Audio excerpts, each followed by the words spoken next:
Aloha, I'm Joshua Cooper, and it's an honor to welcome everyone to Sustainability Campus Community Dialogue for February. And it's an exciting time because there's so much happening around the world. And what we do every month is try to have an event where we bring the international and the national issues to our islands and be able to see how that relates to what our priorities are here on campus and also in the community. And what happens in February, there's a lot of exciting things. Most people, of course, in the United States know it as African American History Month, but there's also many important initiatives that are taking place around the world. What we'll look at today, first and foremost, is the UN Human Rights Council. The UN Human Rights Council will have its 40th session, and we'll look at that important meeting. It's a 4-week meeting in Geneva, Switzerland, where a certain number of special rapporteurs, a certain number of agenda items are all brought up, and all the governments who have been elected to the Human Rights Council, 47 of them, will look at the imminent issues related to human rights. The second important part, though, about the Human Rights Council is for the first time ever, we have a Pacific Island country who's a member. So Fiji ran for the Human Rights Council and was successfully elected. So they'll begin their term next Monday on February 25th. That's exciting also because then more civil society and NGOs will be participating. And they'll also even have their Universal Periodic Review, the review during this year. So it's an exciting time to look at human rights in Oceania. Another important thing that happened actually this morning is the United Nations Association, USA, had a Global Engagement Summit in the UN General Assembly room. And so what we'll do is we'll be able to see Secretary General Antonio Guterres' full speech that he gave this morning while most of us were sleeping, and see what was going on there in New York. What the UNA is, it's the actual United Nations Association, one of the initiatives that Eleanor Roosevelt helped set up, where civil society and everyday folks show their support for the UN and make sure that our governments are doing the right thing and voting the right way. Obviously, with our most recent examples of what's going on at the UN related to this administration, there's a lot we need to do. Nikki Haley's resignation was important and significant. She, of course, withdrew from the Human Rights Council when the Special Rapporteur on Extreme Poverty presented his report last June, but then she also resigned from her post. The person who's going to take that place, unfortunately, had her own scandal, and she also didn't have enough experience, but she will not be seeking the position of being the UN ambassador anymore. And we also need to worry that I think they're lowering that position from a cabinet member position. So the current administration is still very antagonistic towards the UN. So the exciting thing is over 1,500 people from across the country gathered in New York City today in General Assembly to look at important issues related to human rights, sustainable development in the United States. And we even had a delegation from Hawaii who will be here next Thursday, and they'll share their information on Thursday, February 28th in QLS 412 from 1 to 4 o'clock. So we'll be able to look at what happened at the Katowice Climate Change Summit, which we talked about last month, but they'll also talk about what happened at the General Assembly related to Sustainable Development Goals and here locally in Hawaii. And what we're looking at with the UN Sustainable Development Goals, those 17 goals, is doing a voluntary local review here in Hawaii, where we would all say how we think we're doing with those 17 goals. And we would be one of the first cities to do that because so far only New York has done that important work. Connecting with Sustainable Development Goals, one really important topic that's exciting for us to cover and review is the Green New Deal. And there's been a lot of really good short videos about the Green New Deal and where it stands. So we'll be looking at what new Representative AOC was introducing along with Senator Ed Markey, and look at that a little bit and see what that might mean for us in Hawaii. And then the last topic we were going to look at on top of one other thing was the World Economic Forum. The World Economic Forum had a great panel that I think we have one short video that'd be perfect to show about a person who was forced to migrate, who's still in a camp, but asked the World Economic Forum if they're not considering his plight. And the last one is actually a new initiative. They're looking at as calling it the Davos of Peace, and that's in Pyeongchang. It was the 1-year anniversary of Pyeongchang this month. I was fortunate to be in Korea and attend that meeting, but we have a couple of short videos that could supplement what I share. but there was a Pyeongchang Global Peace Forum, and they came up with an action plan from 2020 to 2030 to focus on peace in the Korean Peninsula with reunification and denuclearization, but also peace throughout the Northeast Asia region and the world. And so it's the one-year anniversary when the two Koreas marched together at the Olympics and came together. More importantly, it's also, there'll be a summit at the end of this month. But what's really important is the Candlelight Revolution. The Candlelight Revolution was the people's movement led by the citizen movement, and they're still very involved to make sure that this reunification is based on a human rights-based approach and definitely focusing on peace and thinking of the people of Korea who have been split for 70 years. So the whole theme for next year is 70 years is enough and bringing the two together. So I just really wanted to show you that. What we'll do now is just move into the schedule of the UN Human Rights Council, just to go through it briefly and be able to share. The reason we do this is, the truth is most people didn't even know the U.S. was a member of the Human Rights Council until we withdrew from it. So it's good, since we did withdraw from it, to still say we are still in. And that's a phrase, unfortunately, we say all too often in Hawaii. When we exited from the Paris Agreement, fortunately, we organized with the governor, and we had a We Are Still In campaign with Office of Sustainability. We also, of course, are now We Are Still In with the Human Rights Council. And, of course, yesterday was Mother Language Day. And, unfortunately, we're withdrawn from that as well, UNESCO. So we're still in with that as well. We had a great event at William S. Richardson School of Law focusing on Olelo, Hawai'i, and what we'll be doing in the future at the Permanent Forum on Indigenous Issues, which we can talk about later if anyone's interested in. So I'll pull up the schedule really quickly. We can look at this real quick. That would not be the one. The permanent, we'll pull up that calendar real quick, but that was the effort to look at what is going on at the schedule. The interesting thing, if you look at the POW and the program of work, it's a 4-week meeting. It begins on Monday. On Monday, the new High Commissioner for Human Rights, Michelle Bachelet from Chile, who's also the former president of Chile, will talk about the most imminent issues related to the United States. And what's very important is they're very concerned about the border and the separation of families and the deaths that took place so far. But they're also very concerned that the UN special procedures, known as independent experts and special rapporteurs and working groups, have been sending letters to the State Department and the current administration regarding human rights concerns, and there's been no response. So that will be probably something that will be brought up and raised at the meeting. One example that we can look at will be a video we show with Philip Alston.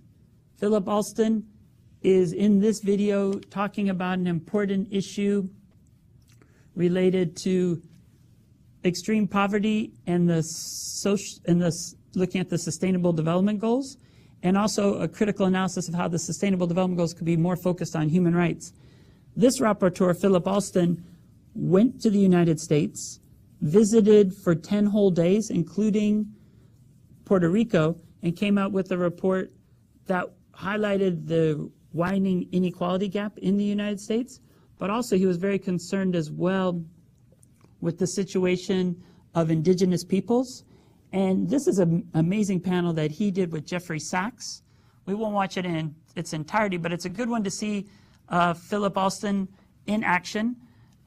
Philip Alston is also, his next country is visiting is Laos.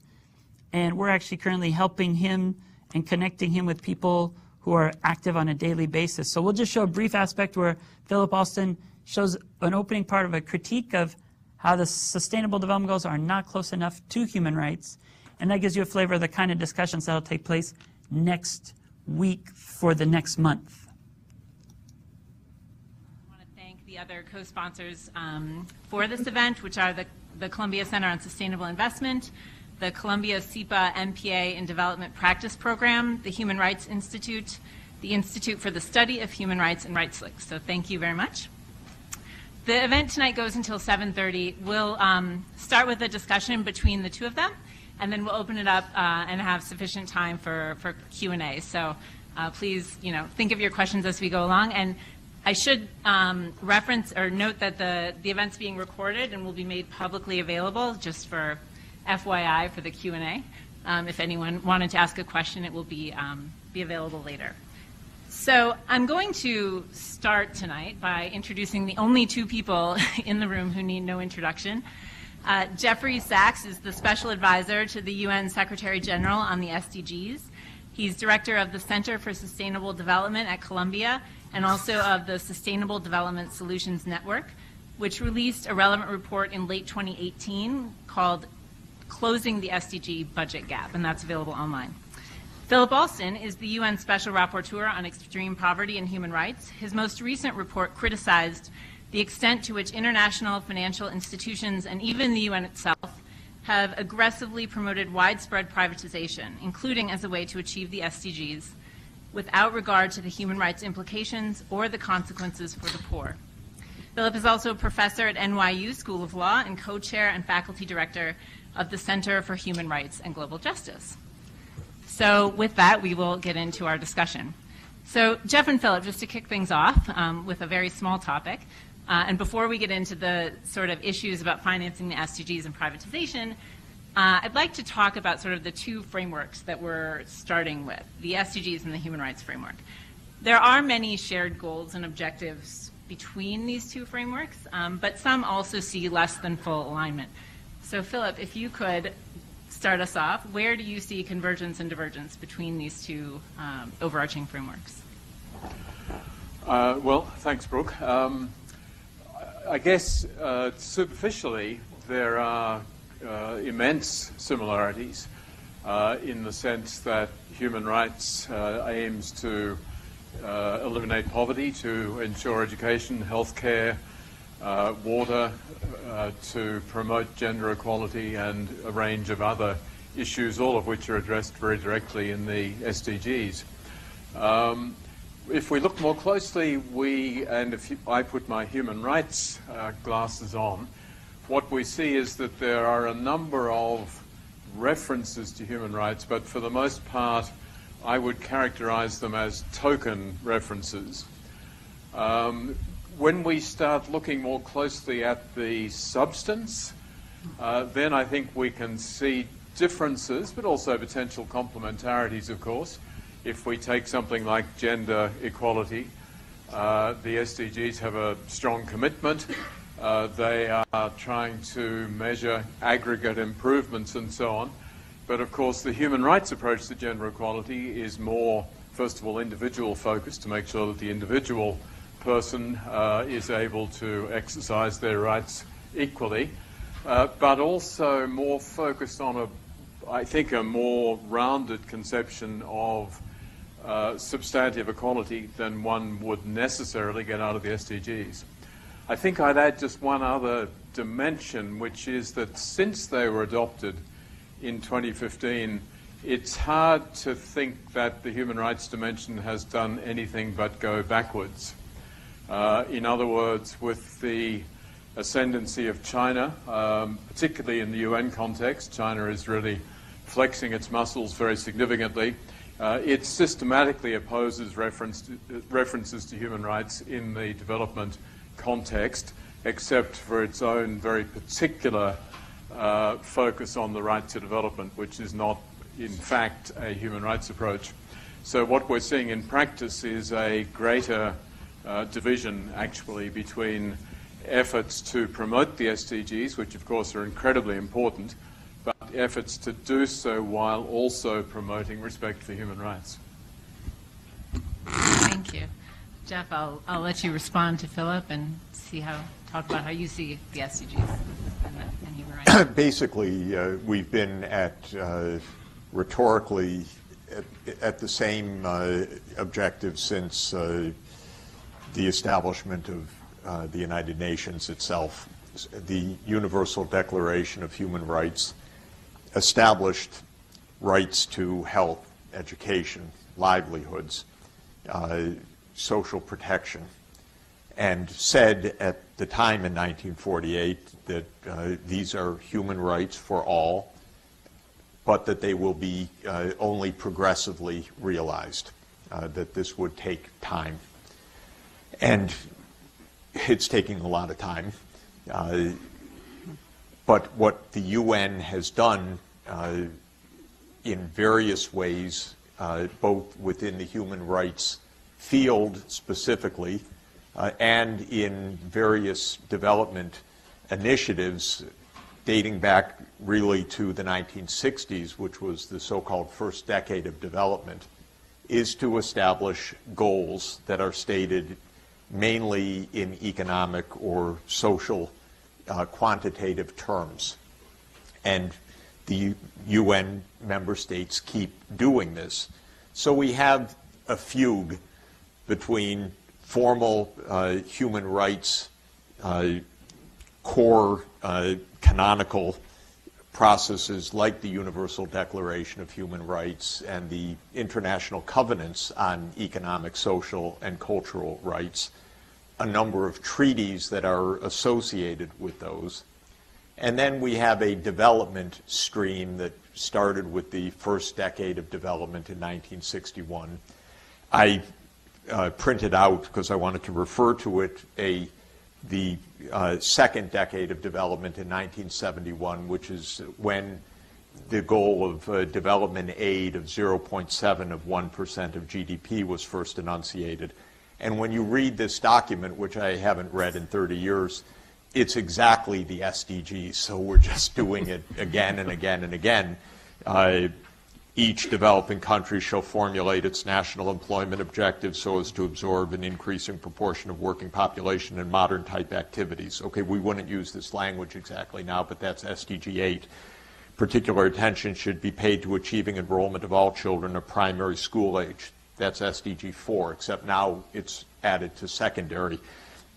Each developing country should formulate a coherent health program for the prevention and treatment of diseases, raising general levels of health and sanitation. That's SDG 3 and SDG 6. Levels of nutrition should be improved in terms of average caloric intake and protein content, with special emphasis on the needs of vulnerable groups, SDG 2. The full integration of women in the development effort should be encouraged, SDG 5. So we keep stating these goals each decade, or now each 15 years, because the Millennium Development Goals were like this, and now we have the SDGs. There are differences in important, actually, updating, because the main update from all of this is the environmental dimension, which was not at all part of this agenda until really, essentially, a first conference in 1972, but the real meat of sustainable development started in 1992 at the Earth Summit. So I would regard these goals as, again, basic human rights. And they're not stated that way mainly because the United States, China, other countries don't want to state them in terms of human rights. And the human rights approach adds, I think, a measure of intellectual and moral discipline and a harder edge to this, because the SDGs, to say, well, every child should be in school or we should have universal health care, shouldn't be viewed as a favor or isn't that sweet. It's a goddamn human right. And it's been a human right since 1948. That is a great way to end that talk. It's a goddamn human right, which is good to see Jeffrey Sachs do that, because he's normally known as the sustainable development person here. And as we'll talk about later today, the sustainable development goals are very much economic, social, cultural rights, but also looking at the issues of climate justice and also partnership around the world. And we're looking at how we do that local review and how that would then take place at the United Nations in July during the high-level political forum. But what is exciting today is that mainly a lot of youth, but also people from across the U.S. attended the UN General Assembly. And what I think is really good is this nice video about focusing on future generations here. And it's talking about letting youth participate, but more importantly, making sure that they're decision makers for today, not only for tomorrow. Our generation has driven the planet to the brink, eating away the resources and carbon budgets of generations to come. Luckily, the next generation is already stepping up and doing its best to right our wrongs. Make no mistake, young people will carry on the work whether they are included or not. We're already here and out in the world, dreaming, building, advocating, creating. We're not going to stand and wait for a seat at the table. The latest UN-DESA World Youth Report is clear. Young people have the potential to save the world. All we have to do is let them do just that. And that means giving them a fair shot at quality education and decent jobs. Today, less than a quarter of high school-aged youth do not attend a secondary school. Inequalities are striking. Enrollment is lowest in the places where youth skills are needed the most. Less than half of young people today participate in the labor market. And even among those that do have work, 1 in 6 lives in extreme poverty. Child marriage is still depriving many young women of a chance to build a better life for themselves and their countries. These numbers are unacceptably high, and changing them should be our foremost priority. The World Youth Report shows what young people are capable of if only given the opportunity. Let us not squander their potential. Investing in Youth 2030 is investing in our common future.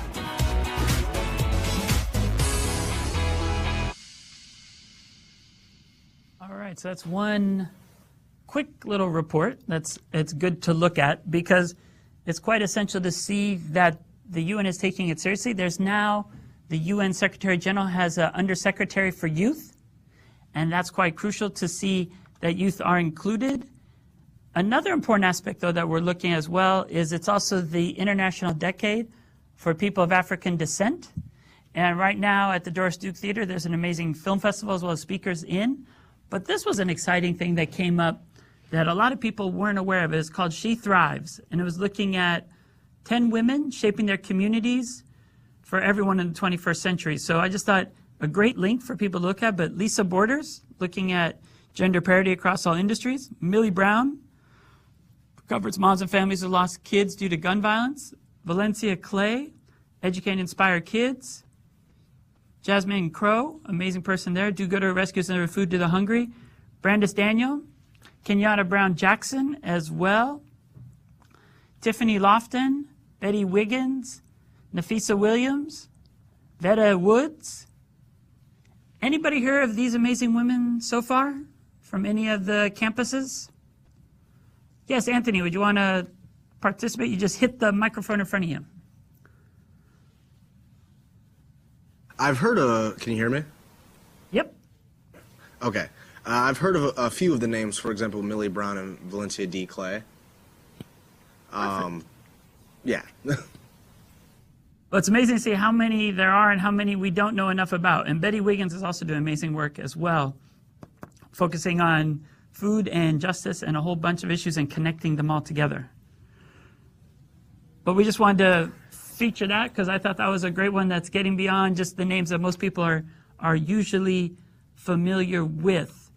And we always try to make sure that we have a national focus as well and it also links up with the International Decade. Did you have another point there, Anthony?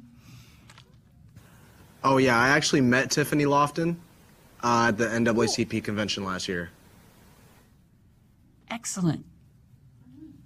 I was going to say, I was talking to a couple people at NAACP and looking at what we can do this summer around the Universal Periodic Review. So there's a couple of amazing people that have just moved to Hawaii that you definitely want to connect with because she's actually been with NAACP since she was in her teens. So she just moved here and she'll be up here at the Manoa campus. So that's another reason why we have these events to be able to connect people. And she'll be here for the March 4th one. She's actually now in New York at the UN General Assembly, and she was doing a panel called UN SDGs in You. And the exciting thing about that side event, she actually was featuring all the work we did with our class last semester, but then also the series of events that are all happening next week. Next week, we have an event at the Impact Hub in the evening on Wednesday night. looking at the Sustainable Development Goals in Hawaii, and that's also partnering with Kanu, who's doing a whole volunteer week in April. And there, when you volunteer, you're lining up which SDG you're focusing on. So that's exciting. Also, Iolani School has a peace chair, and she's coming in from Brazil, and she's focusing on the Blue New Deal. So not the Green New Deal, but the Blue New Deal, looking at coastal economies and sustainable development. And she'll be speaking at Iolani, and I'm asked to be on those two panels. And then on Thursday next week at 1 o'clock to 4 o'clock, the exciting thing is from 1 to 4, we're having a follow-up from the Katowice Conference of Parties climate change meeting and see what's important in the new Paris rulebook. But on Friday is Human Rights Day at the state legislature, and we just confirmed a room. We have the auditorium next Friday from noon till 5, and there the two students from University of Hawaii, Manoa, who work also with UNA, USA at the national level, they'll be doing the same workshop they did in New York City today with participants from around the country. So that's kind of exciting. We'll have a UN SDGs and you. We'll have Senator Kalani English speaking, and we'll also have the Peace Chair from Iolani from Brazil talking about the Blue New Deal. So we've got a lot going on to talk about the SDGs, but to focus on human rights. And what I thought we would do is, it's the longest video we have, but it's Secretary General Antonio Guterres, who used to be the head of Portugal as well, and he'll be sharing, and we'll be able to hear the speech he actually gave this morning in New York. So I thought that would be great, and it also allows us, in a way, with our monthly human rights sustainability dialogue, to go to New York without flying. So we'll show that, and then anyone that wants to comment and discuss afterwards, hopefully we'll have more discussion. Welcome to the United Nations, and I'm very grateful to Kathy Kelvin and the UN Foundation for making this happen. And I also thank Teta Banks and the leadership of the United Nations Association of the United States. And I want to congratulate you on the 75th anniversary. And we will have next year the commemorations of the 75th anniversary of the United Nations, and I hope there will be lots of occasions for interaction with the peoples of the world, starting by the people of the United States of America, in order for the UN to be able to reform and to be more able to respond to the aspirations and the needs of the peoples of this world. Now, before we start our conversation, allow me to make 3 very quick points. First, and a simple thank you to you all as Americans. Even at the height of the Second World War, USA's founders knew that grassroots American support would be essential to create an organization that could win the peace. And among them was Eleanor Roosevelt, who had such a profound influence in drafting the Universal Declaration of Human Rights, and who worked so hard to build your organization after she retired as US Ambassador to the General Assembly. And throughout the history of the United Nations, since its founding in San Francisco in 1945, the United States leadership and generosity have always been indispensable. It is no coincidence that the first words of the UN Charter, "We the peoples," echo the US Constitution. I believe the US Constitution starts by "We the people." Here it's "We the peoples," but it's the same inspiration. And I recall from my time as High Commissioner for Refugees the importance of US support, the largest donor in humanitarian aid around the world, the largest contributor to the United Nations core budget and to our peacekeeping operations. And over the years, the United States has played a critical role in helping to provide multilateral answers to global challenges. I always say that the US engagement in the world is one of the strongest forms of support to the United Nations and to our activities. And so I'm very happy to be with all of you here today. And then we need multilateralism and the engagement of the US more than ever, because we live in testing times. From climate change to migration to terrorism to the downsides of globalization, our challenges are more and more global and more integrated. But the responses are more and more fragmented, despite the fact that no single country or organization can address these issues alone. It's a kind of a paradox. As our threats become more global, our capacity to respond becomes more fragmented. And that is why we are facing the enormous difficulties and problems we face in today's world. But of course, saying this is simply not enough, because there is a trust deficit out there in the world. As inequality grows and people in all regions are questioning the effectiveness of international cooperation and of organizations like the UN. And so the biggest challenge for governments and for institutions like ours is to be able to show that we care especially for those people that feel that they are being left behind with the technological progress and globalization in the rust belts of this world. To show that we are able to mobilize solutions that respond to the people's fears and anxieties with answers, with concrete answers for the problems we feel. And we need to demonstrate that the UN is standing up for the people left behind and is connecting to their needs, aspirations, and everyday problems. And I believe the UN is delivering.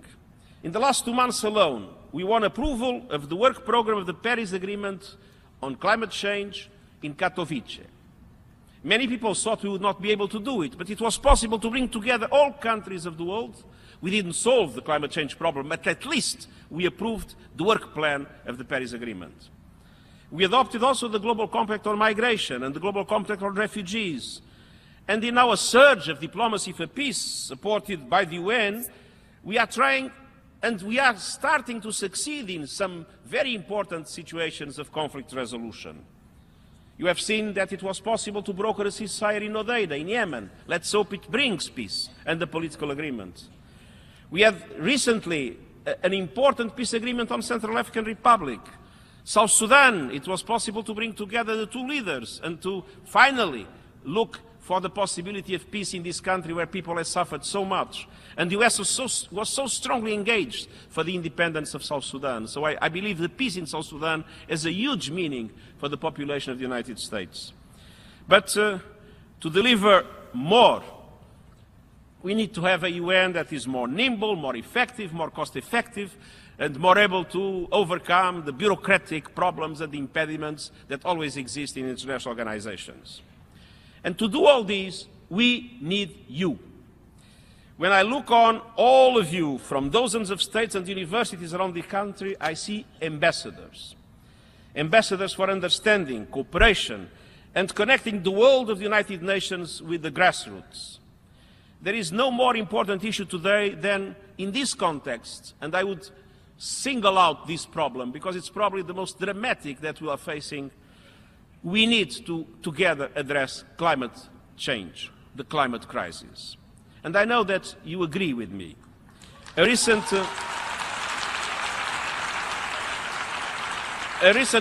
UN Foundation poll found that climate change is a top priority for young Americans. But climate change is unfortunately running faster than our efforts to slow it. There are good news because there are solutions at hand in the pipeline. There is a technological evolution that makes more and more the green economy the economy of the future. But political will is still lagging behind. And that is why I'm convening a Climate Action Summit in September here in New York to raise ambition. Ambition for mitigation, for adaptation, for financing, for innovation, to really defeat climate change. And today I'm asking for your help in sounding the alarm and in highlighting the solutions. I'm going to tweet a call for #ClimateAction, and I want you to all respond on Twitter, highlighting the steps you are taking to beat the climate change. And I will feature some of our responses on my own Twitter account. Like that, we will be together in this very important endeavor. I firmly believe that we can win this race if we all pull together.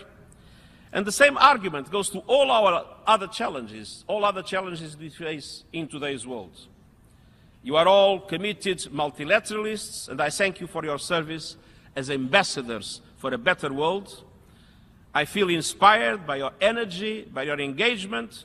Keep it up, because we need you more than ever.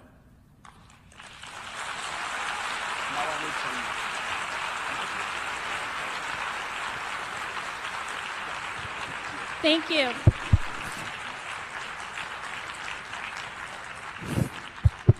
Your I believe Excel- that you have some questions. Yes, and I'm going to help you with those questions.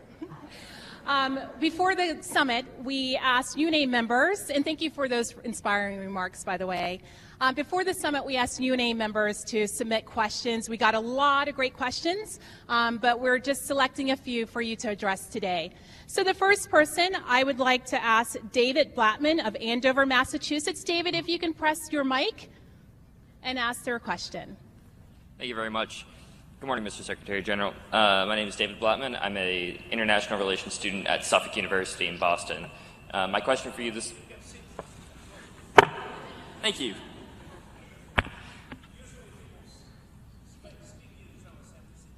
Oh, thank you, sir. Much obliged.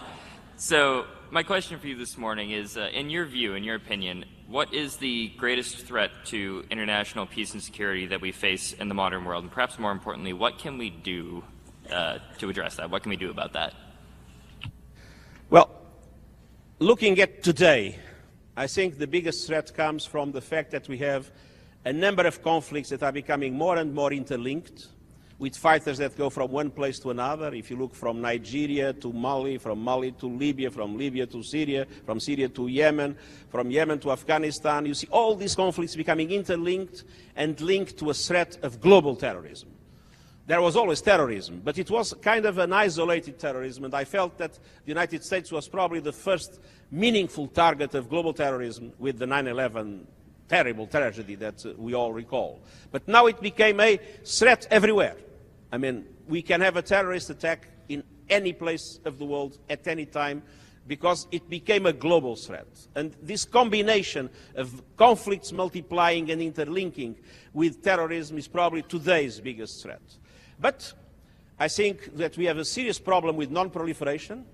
Chemical attacks have been multiplying, as we have seen, and there is a clear ban on use of chemicals. And we are now seeing the risks in relation to the nuclear non-proliferation, with some of the pillars of the nuclear disarmament agenda being put into question. So I think there are new threats coming, and we need to be careful.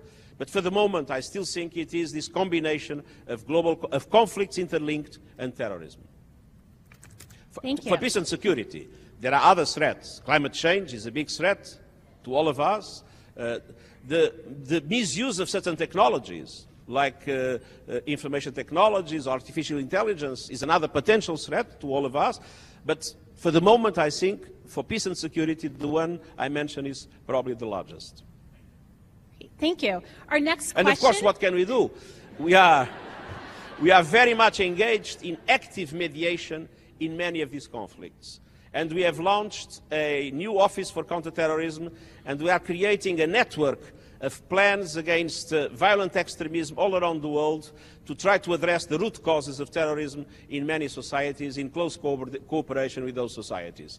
And if you look at the mediation efforts that were possible in Yemen, in Libya, with everything we have tried in Syria, I mean, it's the idea to try to disconnect those conflicts and to disconnect them from the terrorist threat.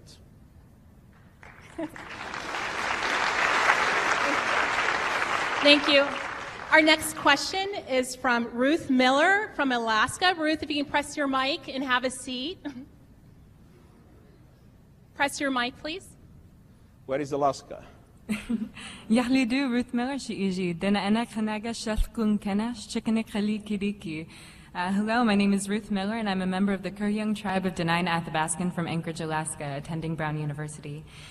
Alaska and the Arctic are particularly vulnerable to climate change, where resource extraction has had devastating environmental and humanitarian impacts and is only being accelerated despite international agreement. Indigenous people in the circumpolar north are beyond are suffering today the loss of land, water, and food sources, threatening the preservation of our cultural practices. What new commitments will the United Nations make to culturally reflexive climate justice for the defense of the environment and the indigenous people who depend on it? Well, indigenous people, and I would say the developing world in general, as in Africa and in other parts of the world, have this paradox. They practically do not contribute to climate change, and sometimes they are the main victims of climate change. And so we need to combine two very aggressive campaigns. One for mitigation, to make sure that countries, especially the G20 countries, the largest countries in the world that correspond to 80% of the emissions, really reduce the emissions, because without reduction of the emissions, we will be facing a catastrophic situation globally. But then we need to have a very strong increase in our investment in support to adaptation in the areas that are more dramatically impacted, and indigenous peoples are clearly in the front line. And until now, the investment in adaptation is proven to be not enough.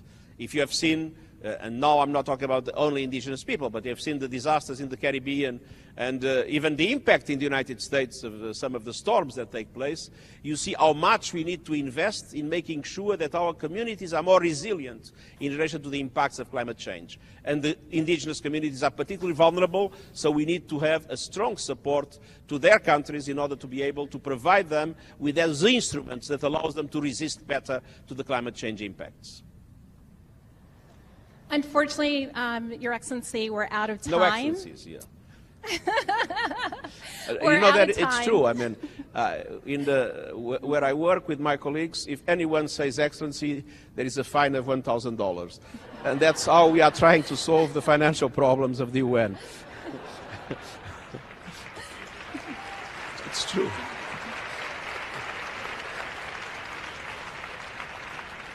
So we want to thank you for spending time with members of the United Nations Association of the UN. So that was a good way for us to get to New York without flying, with all the snow and everything else, but also I think a really good speech with a couple of questions that allows us to have a conversation here about what we think is important or some of the things that we think are significant here in Hawaii. So anyone want to talk? It's definitely open. All you do is hit that. Is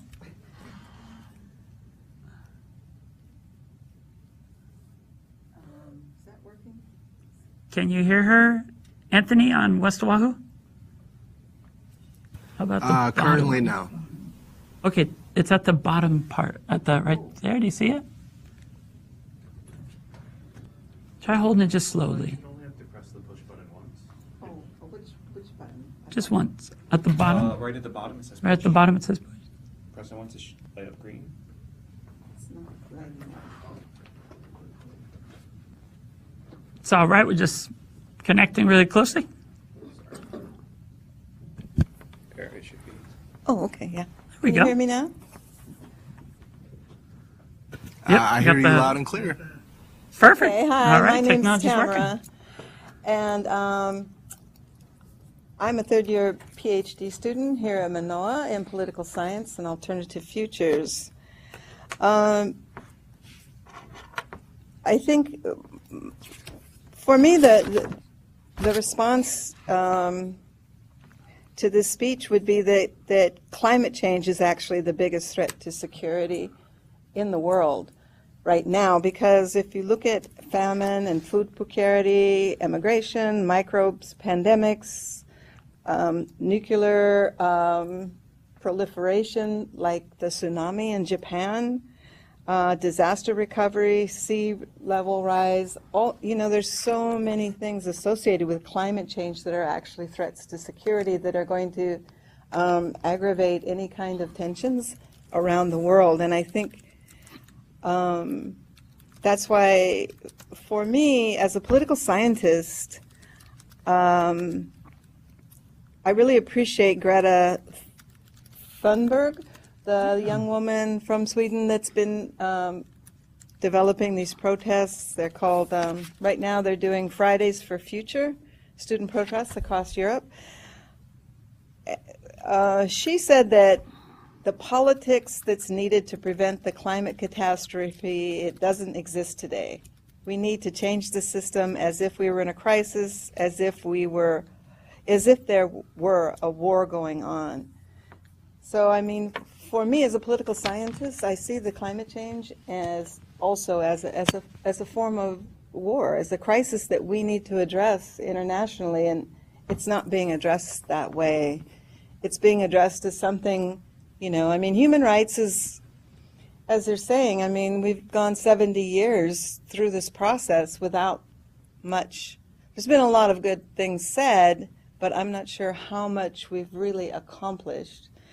And so I think there has to be a new politics, and there has to be a new activism that engages all of these things. And I'd like to see us actually start participating in this Fridays for Future movement. So there's somehow we have to put our bodies out there in public to do something about this. And the thing about Hawaii is that we have a really strong movement, indigenous Hawaiian movement, to go back to the earth and to recreate sustainable food production. Because here we're just one disaster away from no food. Exactly. And there's hurricanes all the time. So that's what I'm really concerned about, and that's where I feel like as political scientists we need, the direction we need to go in is community activism. Perfect. Anthony, would you like to respond as well, or? Yeah, I found it particularly interesting when he was speaking about the paradox of indigenous peoples, about how even though they contribute significantly less or relatively with none to climate change, they suffer the largest consequences of climate change. Yet it almost seemed like they were still being treated as like strictly victims rather than an actual resource or like possible like motivation for like a reformation of sorts. Like incorporating forms of indigenous thinking into contributing into like a new type of system that could go alongside with this new form of governance that we're actually looking to push towards as well. We're looking to become more sustainable, yet the question is how willing are we to learn from sustainable groups that already exist? And there's still a high degree of maintaining a future that remains profitable, and that still in a way will lead to the downfall, especially with this war of climate change. Perfect. I think that's a great point. It also is what was brought up yesterday on Mother Language Day, because indigenous peoples actually have the knowledge.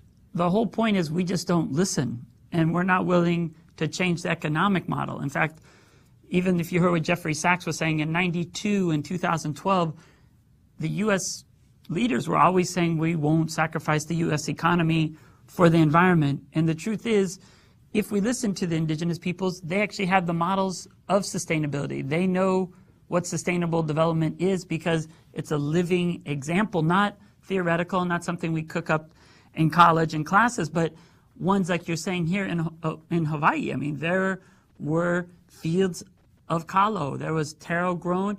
It was, at the time of contact, almost the same amount of people who live in Hawaii today, but fully sustainable, and was very well pointed out. Once one hurricane hits, you don't worry about development because everything's wiped out and you're starting from scratch. And I think Anthony also had a good point that we talked about in our class as well last semester, that indigenous peoples actually have the wisdom and the way to move forward. So it's not just, oh, poor indigenous, or oh, victims. It's listen to their values and hear their voices, because that really does provide the vision for how the world needs to go forward. And I think you also brought up really well that we can't just keep talking about growth because we're on a finite planet. Right. And the economists have never figured that out yet, but that's the big problem, is that model. And so the Sustainable Development Goals are a good addition in that there's 17, and they're concentrating on everything, and they have two features that are, I think, important. Furthest behind first, and leave no one behind. So that's something that never existed before. Before, if countries were trying to do something, they're looking for the lowest hanging fruit to show a result. But the Sustainable Development Goals say furthest behind first and leave no one behind are the principal tenets of this entire SDGs. And the human rights mechanisms, what's exciting is at least they're connecting the human rights with climate change, because before, when people talked about climate change, it was polar bears and penguins and nothing to do with people. And, of course, talking about the planet. So indigenous peoples, it's great that a young woman from Alaska was able to speak today at that meeting. And also important that I think you identified correctly, Anthony, that it still was Guterres, even though he's former head of state and head of migration as well with the refugees. and his role there as the High Commissioner for Refugees. As Secretary General, he hasn't quite understood that the indigenous peoples and the upcoming Permanent Forum on Indigenous Issues in April is really a partnership that he should work with and maybe not refer to it as you said. Yeah, I think too that, you know, when you say economy and you say growth, what you're talking about is capitalism and extraction and maximum profit. And growth means that. It means more extraction, more profit. And what we need is the opposite. We need decolonization, deconstruction. In order to be sustainable, depopulation, we have to fight against this growth model. You know, it's constant and it's not sustainable. Yep, and even decarbonization, I think, is the latest D that we had add to that. And so it's definitely important, and it's exciting to be able to see what's going on. And what we try to do each month is try to put all the pieces together. And here, just briefly, we'll just show you the calendar of what's happening. So here's the session here of the draft program. And if you look at the first week, they do have the Special Rapporteur on the right to food, the Independent Expert on Foreign Debt, and the other really important person is the Special Rapporteur on Human Rights Defenders. That person does a really good job that helps people if there's any reprisals, but more importantly, we know that if human rights defenders aren't protected, then no one's safe, because it's the human rights defenders that are bringing all these issues forward. And that's one of the issues we'll talk about next is we have a Nate Tong. And actually on my way back from Korea, I was there at the airport and I was like, I know him. And it was the former president of Kiribati, and he's planning on coming to Hawaii later in the semester, but he has a brand new documentary and it's called Anote's Arc. And so we'll show a brief video of that after this, but just to show you some of the important special rapporteurs and people who appear. There's also the special rapporteur on torture, special rapporteur on privacy, of course, especially in today's electronic world, special rapporteur on cultural rights, special rapporteur on terrorism and human rights, special rapporteur, and this is where it's linking everything, on environment. The special rapporteur on environment is writing reports that actually looks at biodiversity as well as climate change. And then, of course, something here in Hawaii that would be very important for us is the special rapporteur on adequate housing. So all these rapporteurs will present their reports based on the countries they visit, but also on thematic issues that are important. It's also the special rapporteur on freedom of religion. And then the other one is the special rapporteur on sale of children. So these will be different rapporteurs coming and sharing. But what is also important is there's also country ones. So it's not just thematic, but country. In this case, it's Myanmar, and that's looking, of course, at the Rohingya, at the DPRK, which is absolutely crucial and important, linking up with our Pyeongchang issues that we'll be talking about, human rights in Iran, and then, of course, the other one is Eritrea, in South Sudan, and in Syria and Burundi. So those are some of the areas that we could say Secretary General was highlighting. But then is the issue of the UPR. So on the UPR, that is something that happens in every country. So every country's human rights record is reviewed. What happened is all these countries here were reviewed in October, and now the reports will be adopted on important issues and in countries that we could identify immediately: Saudi Arabia, China, Nigeria, Mexico, Malaysia, Central African Republic, Belize.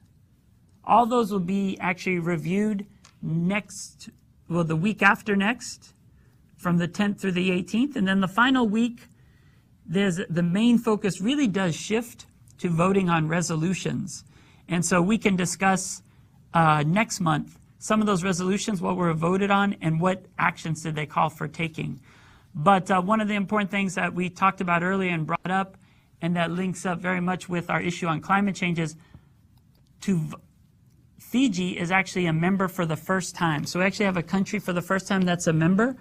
And Fiji is actually coordinating the resolution on climate change and human rights, but also looking at how women are impacted with climate change. So in a way that double, triple discrimination of being indigenous, women, and on small island states and how they're impacted with climate change. And they'll be raising that issue throughout the 4-week session. But I thought this was a great trailer for Note's arc that we could look at and then continue our conversation. And good to see you, Nana. No, it's all good.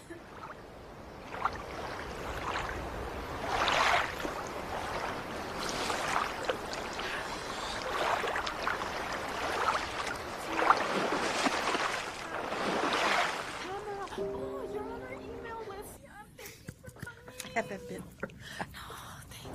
Kiribati is in the center of the world. So it's right there, bang in the middle of the Pacific Ocean. So far away, so isolated. We thought it would be immune from the tribulations of this world.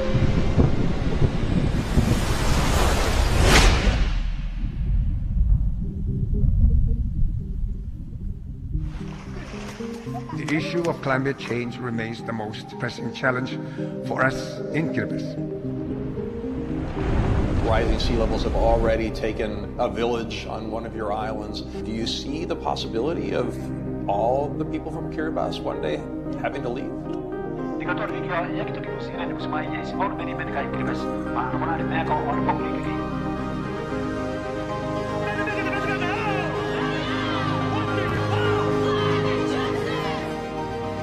For those of us on the front line, it really does not matter what is agreed to in Paris, because we will continue to go underwater.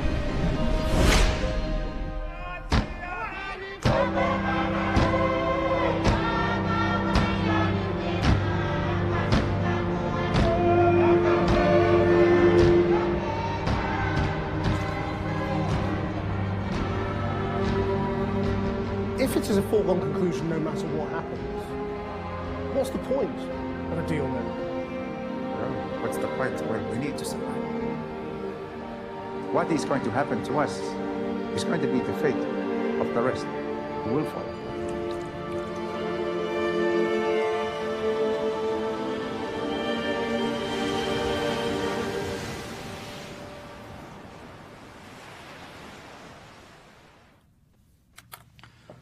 All right, so a short one, but really powerful because it looks at the most important issue for people. And I think that's what really is essential, something we can understand in Hawaii. You know, we think in a way the ocean is a border from what he called that we'd be immune from the problems of the planet. But the truth is, unbelievable. It's the most important ones to actually look at there. And so, and when I saw Anote in Korea, that was the issue, of course, he was still supporting, even though he's not the president anymore, he's, of course, still in a way an ambassador really to tell the world about what the people of Oceania are facing with climate change and how it really is an existential threat. It's not something in the future, but it's something today, and there are already people who have been forced to flee from their homes. And when we lose people of the Pacific, we'll lose cultures that have existed since time immemorial with a way of seeing the world, their cosmology, that would be very beneficial, as bringing up the point of what we talked about earlier, that there's also a lot of answers in the way that Kiribati lives. And I admit, first time I flew back and we landed in Christmas Island on that atoll, even though you talk about it and you've worked on the issue and you've discussed it, when you see those atolls and you realize, it is not Hawaii. There is no mountain. It is just pure flat, and it's just ocean. And the biggest thing is a palm tree, and not even that tall. You just realize how vulnerable the people of Kiribati are and what to do. And of course, the most important part is no one wants to leave home. And I think that's the part that we can't forget in that. But definitely open for more conversations on that before we go to the World Economic Forum. And last month, for our Human Rights Campus Sustainability Dialogue, we did feature our young colleague from Sweden, because she gave a great speech not only in Katowice, but was also in Davos as well. And her talk there was very much hitting on the points and calling them out. I don't believe you'll do what you need to do, but I'm here to tell you to do that. And when we had the meeting where I was in Geneva in January, the chair of the meeting said, apologies for being late because my daughter's skipping school. And, people are taking action in Geneva and around the world. So it's great to see youth coming up with the idea of a Friday, it's called a climate strike, climate school strike.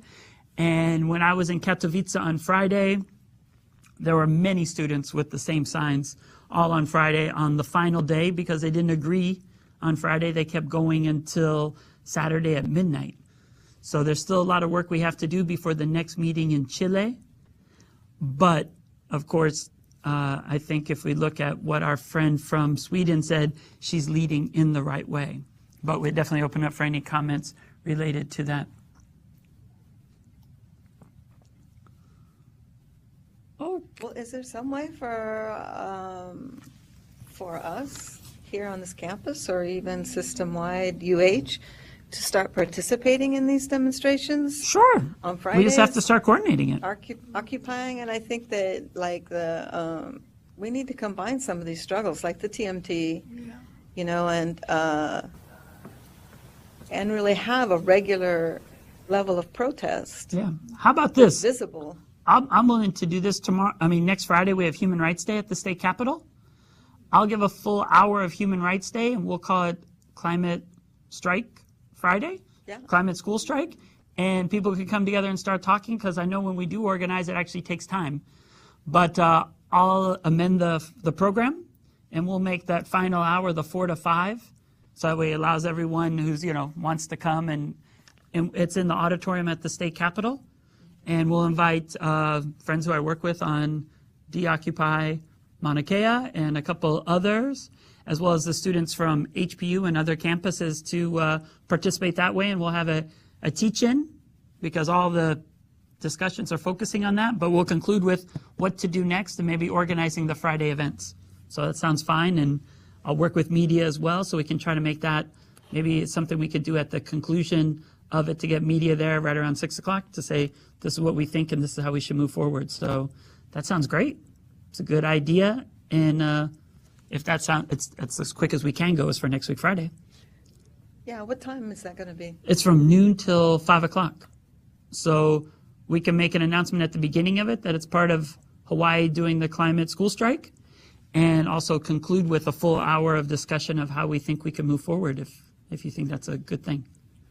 Yeah, I think it's time we It's got to start somewhere. talking about social and political responsibility and changing lifestyles.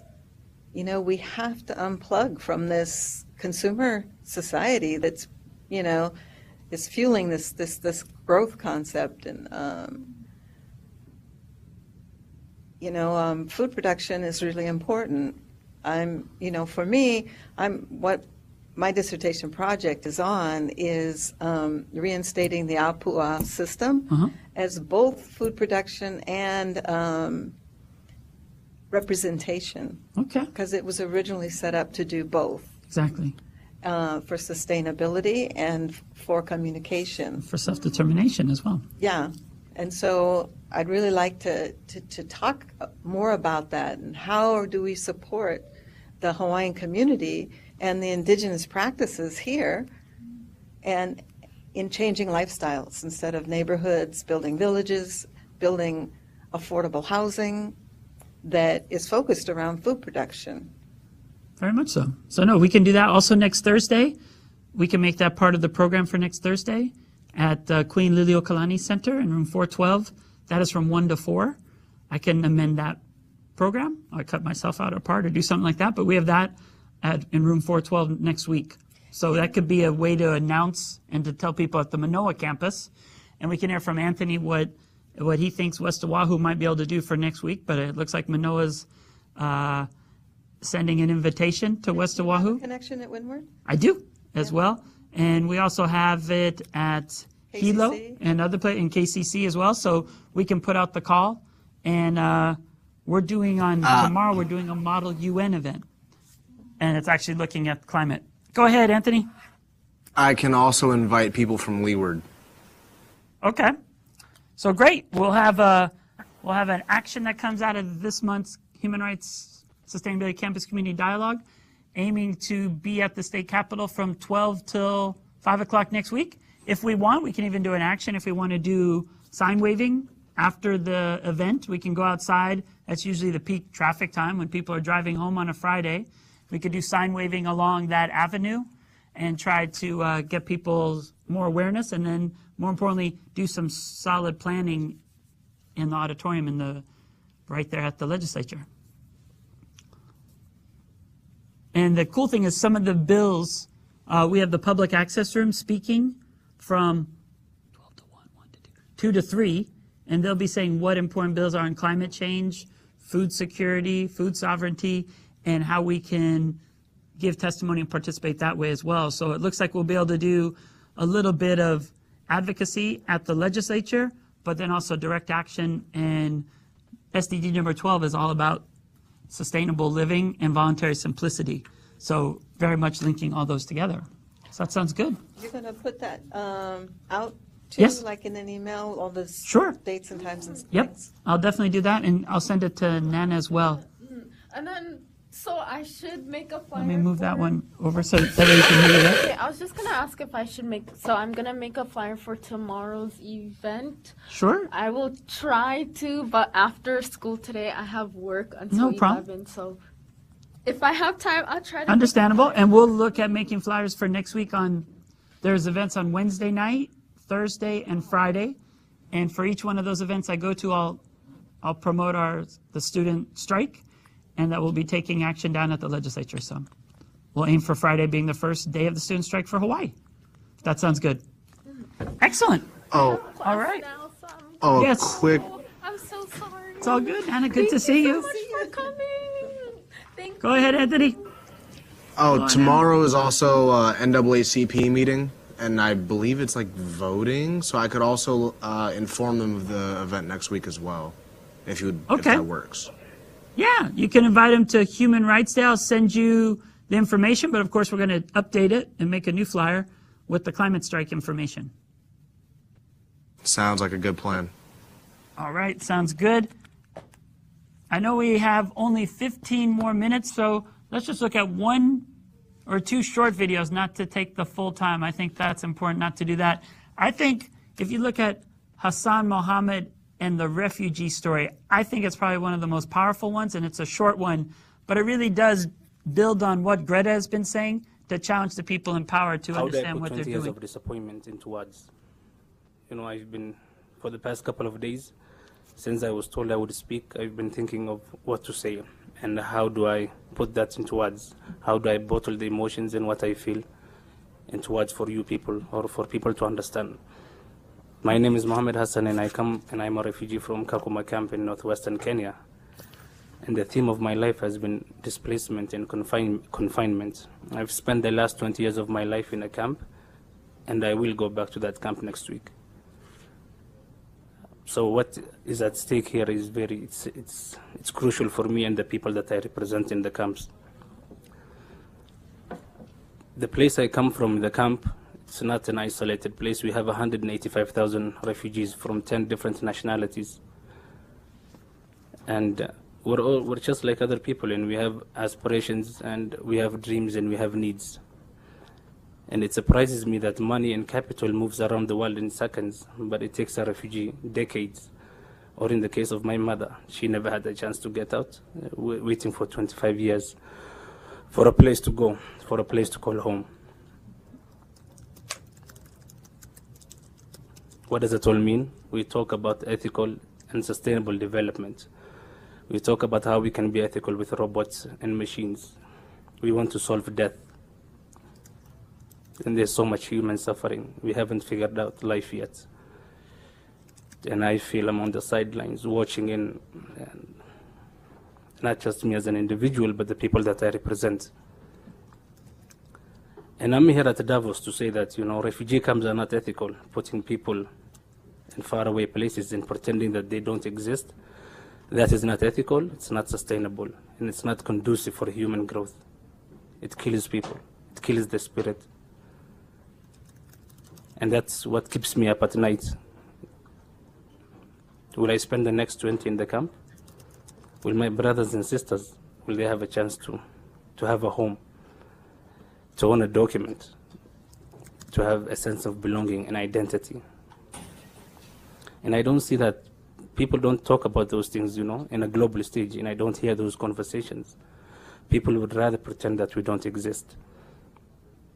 I'm not asking for much. I'm just asking for equal opportunity, to be given the tools that I need to thrive and to make a life for myself. I'm asking for access to education, access to documents, access to a future that I can feel I am part of.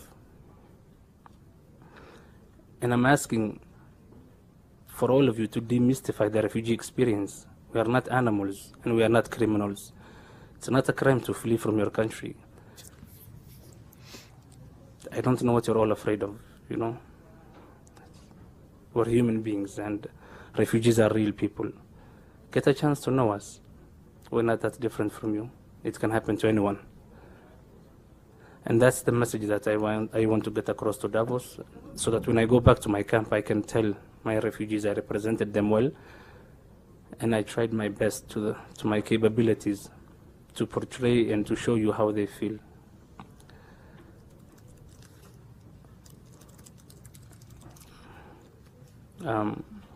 Globalization 4.0. It's such a big topic. It's a lofty ideal. But I just want to take all of you to task as you go back. My story is inspiring, I get that. But what do I inspire you to do? It's not just words, it's people's lives that's at stake. All right, so short, but sweet, and more importantly, says what people are facing. And I think what's good about our conversations, we've never differentiated, and I think we'd never fall into what happens at universities with silos, is, it's linking all these issues. The refugee story there is very much, future refugees will be very much based on climate. All these different issues are all linked, so it's what are we doing and how do we take action on those. One of the videos that came up was a short thing of the New Deal, and they try to explain it here with the Washington Post. I thought we could watch that because that's a new effort brought in by the new elected House of Representatives. So I thought we'd show that briefly and then look at Pyeongchang. But I really like the idea we have about the action for next week. I thought we'd look at this. That is not the one. I'm hoping it's not that one. No. Stop right there. If you're That is not the one, and that was the one that we're looking at before. But let's see real quick. We could look at the first couple of minutes because I think that's where she describes this. Now, for an exclusive today, is one of those rising stars, New York Democratic Congresswoman Alexandria Ocasio-Cortez. Nice to see you again. Great to see you. Let me start with, first of all, the thesis there, that some of these tensions, whether it's what's happening in Virginia, the sort of the zero tolerance mindset versus others that are going, let's hit the brake pedal. What we're seeing with the back and forth, frankly, with what you're trying to do with climate change. How much of this do you think is generational, or how much of it is ideological? Well, I think it's both. I don't think that young people and that the energy around climate change, the energy around social justice, the energy around economic justice is just a young people thing. But at the same time, I also believe that, like all big movement moments in American history, young people are putting the gas in the tank to really accelerate our timelines on reaching our goals. Look, we don't have a committee to decide, okay, you get suspended from your job, you have to resign your job. Mm-hmm. What do you do in Virginia? What would you like to see happen? What should the... So that, of course, is the issue that we have to deal with race in this country. But the main thing I think she was also talking about there is the Green New Deal is being spearheaded by someone who's, obviously, she's under 30. She's focusing on a new economy that's actually not just growth, but actually saying, look at the opportunities to change the direction of how we live and the way we live. And, of course, the older Democratic Party officials weren't entirely excited about it, but it's good to see AOC pushing forward and getting the Senate as well on board. And then seeing also, in this case, it's the Sunshine Movement and 350.org all coming together for that to see what's possible and how we can move forward. So we can include that in our conversation next week as well. And then one thing I did want to see was, this is just a short 1-minute video, and the other one is only 2 minutes. But these are looking at the Pyeongchang conference, and that Pyeongchang conference also looked at peace, human rights, sustainable development, climate justice, indigenous people's self-determination, all of it brought together. So we'll just show those two quick clips, and then we'll send out an announcement for what we can do next to build in for next week's activities.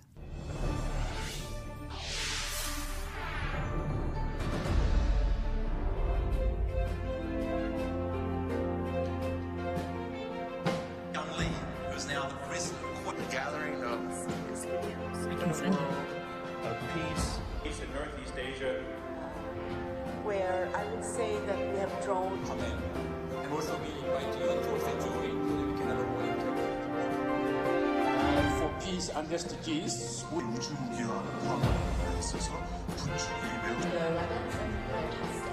and we have more affected women and children.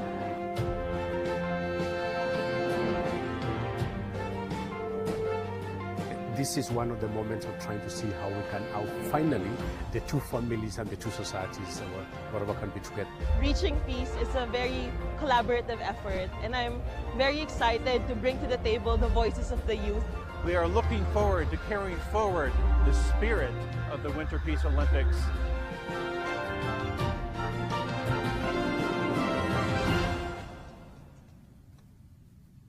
That was one that was very short.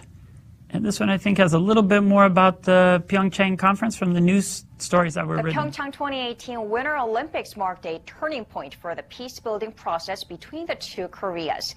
To commemorate the one-year anniversary of Pyeongchang 2018 and extend the Winter Olympics legacy of peace and reconciliation, a global peace forum has kicked off in Pyeongchang.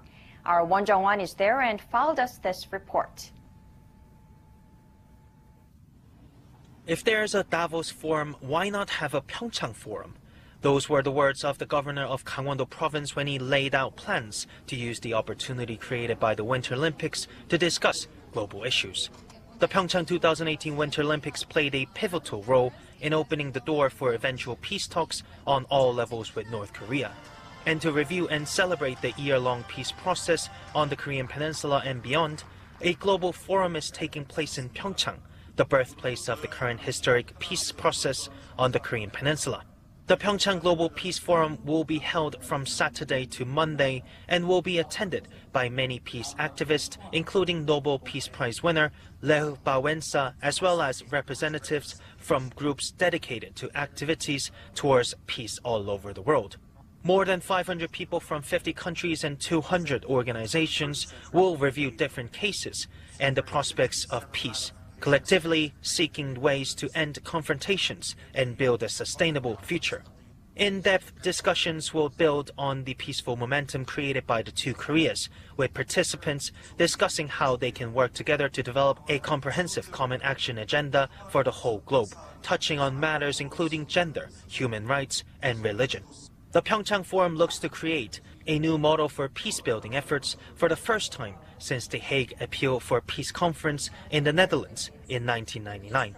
By the end of the 3 days, the forum aims to come up with a draft framework that will eventually be adopted as the official Pyeongchang Agenda for Peace 2030. Won Jung-wan, Arirang News, Pyeongchang. So the Pyeongchang Declaration is being translated into over 20 languages already since just 2 weeks ago. And it's looking at combining all the issues that we're describing there. They say a sustainable future was just the phrase aspect. But I don't think there's a reason to look at the other videos. I really appreciate the conversation and the discussion we're having between the campus. So we do have 3 minutes roughly to discuss. So I thought good to give each campus a minute or two just to close. And then we'll follow up with emails for activities for next week. And our next session is March 4th. And the one after that is the week of April 15th, looking at the week before Earth Day. So, Anthony, anything in closing? I just wanted to acknowledge how lovely it is to see a solution-based model emerging after so long. There's been so much analysis of the problems and issues and so much discussion around it, yet people haven't really pushed forward for it. And it seems like a revitalization of the youth, almost similar to like the 60s movement, except a little bit more, you could say, like refined in a way. Like people are gathering together and they're, I mean, of course they're doing it out of necessity as well because a crisis is emerging, but it's great to see people unifying even if it is under dire circumstances. Thank you, Anthony. Would you like to final points? I agree. And I think if we don't adopt an activist model immediately, we're not going anywhere. And of course, here in Hawaii, we're definitely not going anywhere. And the important point is to be able to organize so that we don't have to go anywhere and make sure that we're able to, in a way, protect and preserve our home, but then also, more importantly, allow it to thrive, because there's too many aspects that we know are not right here in Hawaii, and look at what are the possible futures of the ways that we will be able to move forward. So it was great to look at some of the international issues, but I think what's always the focus of our monthly dialogue is to see what we can do here locally. And I think the student climate strike is a great idea, and I see a couple of ways that we can do that, and we could see how far we can get in 1 week, being our refined selves that Anthony described. And I want to thank everyone for participating, and I know the video will go off soon, but look forward to seeing each other next week at the Human Rights Day. Aloha. Aloha. There is a activity too. I guess the mic is probably off, but tomorrow I meant to mention World Wetlands Day in Kailua. It's going to be from 9. If you could include that in your information going out, 9 to 2, Kailua United Methodist. Okay. There's going to be 3 bus tours exploring the Kawainui Marsh and the whole history, Hawaiian history of all of these places. Tours in the morning and tours in the afternoon, and also Hawaiian food and all kinds of activities for the whole day. There's also going to be a panel from 10 to 2. Chuck Burrows? Good friend. Okay. And the city people that have been doing climate change and all of that.